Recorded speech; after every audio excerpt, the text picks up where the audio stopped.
What to eat and what you shouldn't be eating are two very popular questions that I get asked often. And that's why this week I'm going to be talking about the 3 things that you need to avoid while you're trying to get pregnant. And I want to make sure that you watch all the way to the end because it might not be what you think. My name is Dr. Mark Sklar, also known as the Fertility Expert, and welcome to Fertility TV, your YouTube channel dedicated to helping you get pregnant. I've been helping couples from all over the world for the last 18 years through my online programs, my private group coaching, and right here locally in San Diego at my clinics. And before we get started with this ever important topic about the 3 foods that you should be avoiding while you're trying to get pregnant, I just want to remind you all that I've got a free training at the end of the month that you need to be at because I'm going to be talking about diet and so many other things having to do with fertility. All the different integrative things that you need to be doing together to help you get pregnant. But I can't talk about them all on this video because it's just going to be too long, which is why I created a free training. I want you to join me for that free training. And to do that, you just have to register. Use the link in the description below to sign up for the free training. Let's start talking about the 3 things that you need to avoid when you're trying to get pregnant. Now, we've talked many times about gluten and sugar and processed foods, and so I'm not going to talk about those things today, but I do have 3 important tips that are going to, I think, really help you on your journey to get pregnant. Tip number 1 is about the quality of the protein that you eat, and in this case, specifically fish, poultry, and meat. We often talk about the quality of our vegetables because we want to make sure that they're organic and that they don't have any chemicals or pesticides, but we often ignore the really important piece about animal protein or poultry and fish.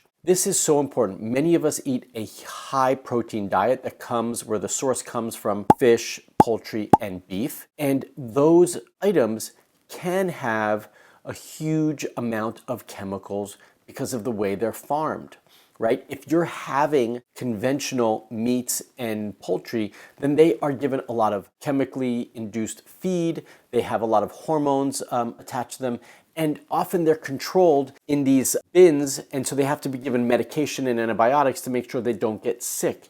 We don't want to consume all of that, right? And if that's what's being put into those animal products, we don't want it either. So quality is so important.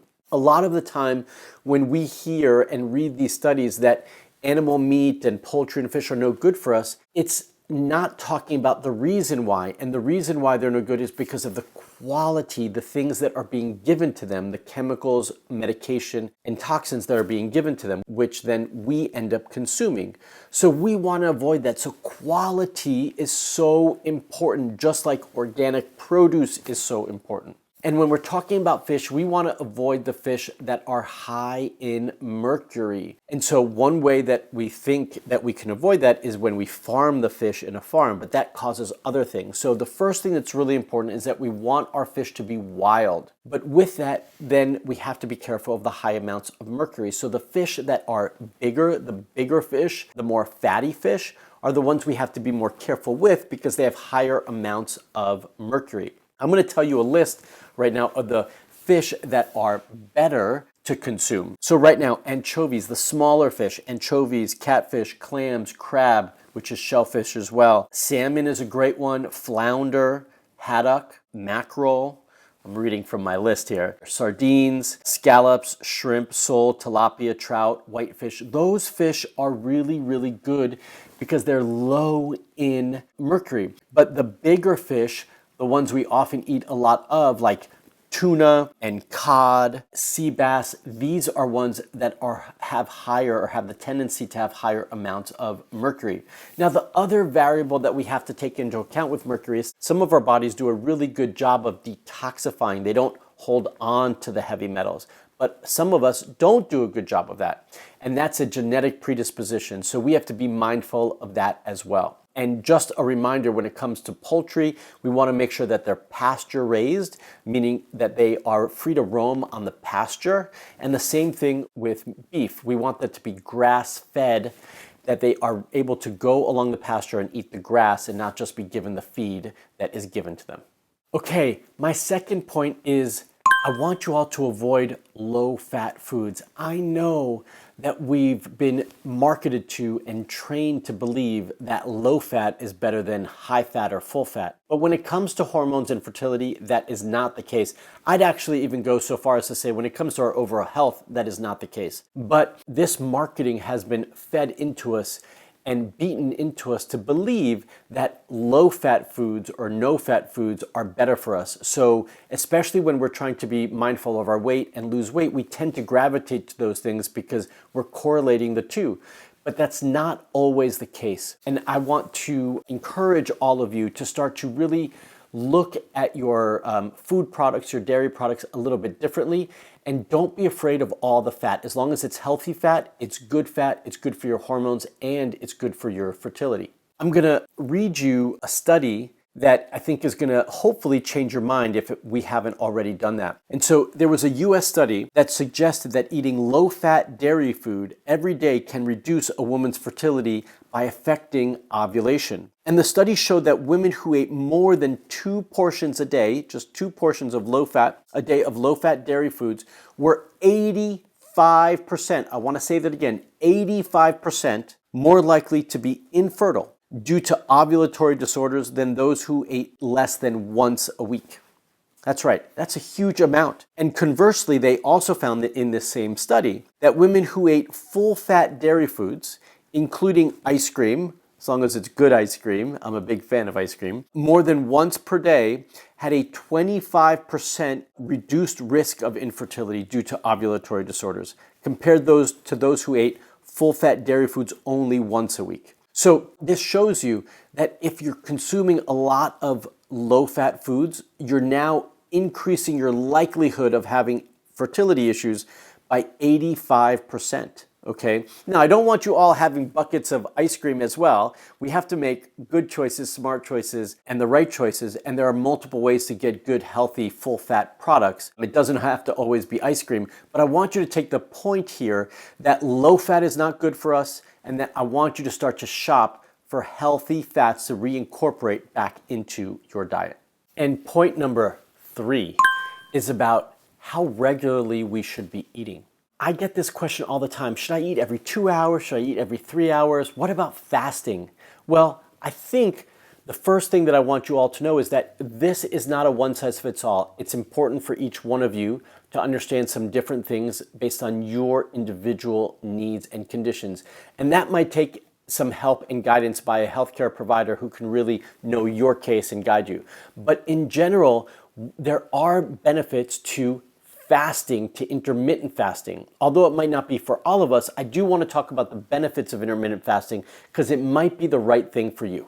Here are some of the key benefits of fasting, and in this case, we're talking about intermittent fasting.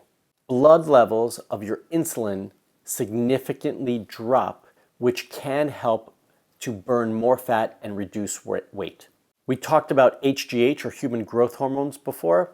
These increase, and sometimes as much as 5-fold when you do intermittent fasting. Anytime you are talking about ovarian rejuvenation, reversing the aging process, anytime you hear the words of cellular repair, that's a good thing. And that's also another thing that happens with intermittent fasting, which many people have not been correlating with fertility and ovarian rejuvenation, but definitely that correlation can be made. Gene expression is also another benefit of fasting. And there are several benefits to several genes and molecules having to do with longevity, which again goes back to the reversing the aging process, which also would be translated to restoring ovarian health. And one study, I'm going to read it, one study showed that intermittent fasting can reduce oxidative damage, which we don't want, and inflammation in the body. And this should have benefits against aging and the development of numerous diseases, which is fantastic. So there's a lot of benefits to fasting if it's done the right way and if it's the right thing for you. So talk to your healthcare provider to find out if it's something that you should be trying. This is just a drop in the bucket of some of the things that you can be doing to improve your fertility as it relates to diet and so much more.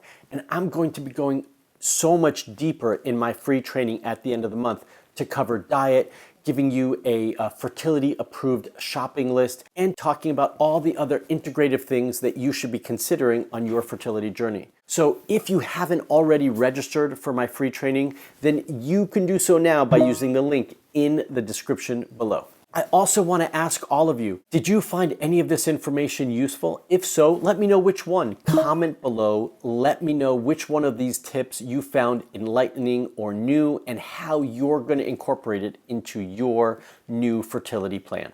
If you want some more videos to help you on your fertility journey, I'm gonna leave those links right here for you to check out. If you haven't already liked this video, then give me a thumbs up and let me know that you value it. Leave a comment below so that I can know what you liked about the video, but more importantly, so that you can allow this video to be seen by so many other women, which allows you to help other people on their fertility journey. All right, if you're not already a subscriber to my YouTube channel, make sure you hit that bell so that you can and get notified when I put out a new video.